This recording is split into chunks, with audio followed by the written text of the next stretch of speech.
굿TV가 발행하는 종합주간지 위클리 굿뉴스의 주요 소식을 김민정 기자가 소개해드립니다.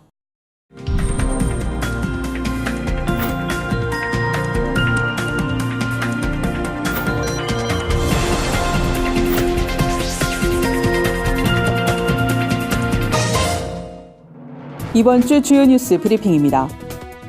역사상 최악의 산불로 꼽히는 강원도 산불. 범정부 차원의 총력 대응으로 피해를 최소화했다는 평가인데요. 자세한 내용 전해드립니다. 저출산과 고령화의 급격한 진행으로 대한민국 경제에 빨간불이 켜졌습니다. 50년 후엔 생산인구가 절반으로 줄어든다는 전망이 나왔습니다. 우리나라 중고등학생의 기초학력이 지속적으로 떨어지고 있습니다. 땜질식 처방이 아닌 근본적인 해결 방안이 필요하다는 목소리가 높습니다. 우리 주변의 선한 이웃을 소개하는 굿뉴스에선 기댈 곳 없는 노숙인들을 위해 인문학 강의를 진행하고 있는 성프란시스 대학을 찾아가 봤습니다. 강원 지역을 휩쓴 화마의 위력은 실로 엄청났습니다. 건조한 날씨에 태풍급 강풍이라는 최악의 상황에 불씨는 걷잡을 수 없이 확산됐습니다. 그나마 다행인 것은 신속한 조기 대응으로 피해를 최소화한 점입니다. 인력과 장비의 빠른 투입으로 집중 대응이 가능했고 소방청, 행정안전부, 국방부 등 당국의 유기적인 협조도 돋보였다는 평가입니다. 이제 남은 건 피해를 복구하는 일입니다. 이를 위해 전국 곳곳에서 터전을 잃은 이재민들을 돕는 온정의 손길이 이어지고 있는데요.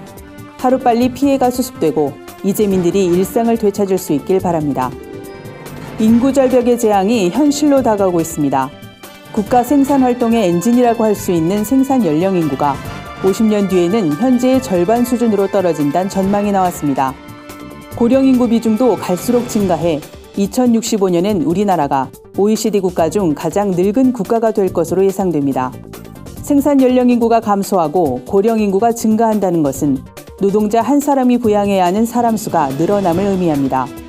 이러한 인구 절벽은 소비력을 떨어뜨려 결국엔 구조적인 저성장 국면으로 이어질 수 있다는 게 전문가들의 의견입니다.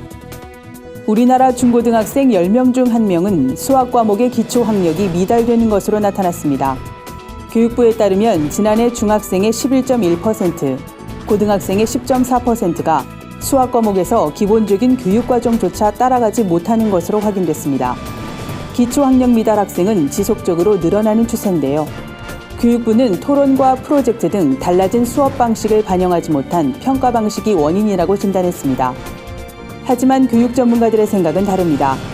현행 교육 방식 자체에 대한 근본적인 점검이 필요하다는 건데요. 교육당국의 보다 면밀한 분석과 검토가 이루어져야 할 것으로 보입니다. 대기업, 재벌가 3세가 연루된 마약 사범 적발에 이어 유명 방송인까지 마약 투약 혐의로 체포돼 충격을 주고 있습니다. 심각한 건 SNS를 통한 유통망이 발달하면서 누구나 손쉽게 마약을 구입할 수 있다는 겁니다. 이제 옛말이 돼버린 마약 청정국, 국민의 생명을 지키기 위한 적극적인 대응이 시급합니다. 지금까지 위클리 뉴스 브리핑이었습니다.